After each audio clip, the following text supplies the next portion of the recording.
Əvəz elə fəsillərdən birini, ildə bircə dəfə sən də qayıt gəl. Bahar ol, payız ol, nə olursan ol, ildə bircə dəfə sən də qayıt gəl. Qurbanam səninlə qış gələn günə, qar yağış ömrümə xoş gələn günə.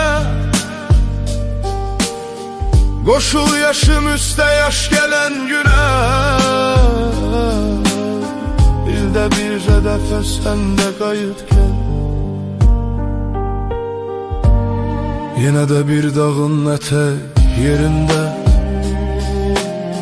səni gözləyirəm çiçək yerində. Gizləndir çiçeğin ləçək yerində,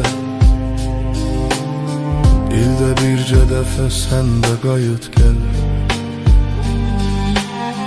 Qurbanam səninlə qış gələn günə,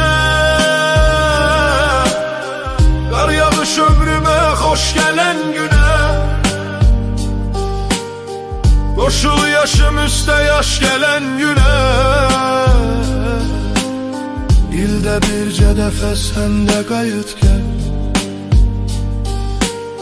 Dərdini sinəmdə bitirən gün tək,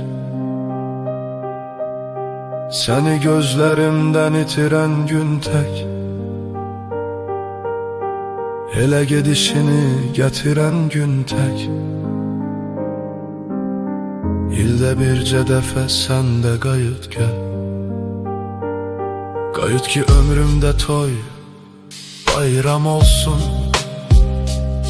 gəldiyin o həftə, ay bayram olsun. Mənə də bir dəfə qoy bayram olsun, ildə bircə dəfə sən də qayıt gəl. Qurbanam səninlə qış gələn günə, qar yağış ömrümə xoş gələn günə. Qoşul yaşım üstə yaş gələn günə, ildə bircə dəfə sən də qayıt gəl. Valə həm getdiyin fəsildə gəlir,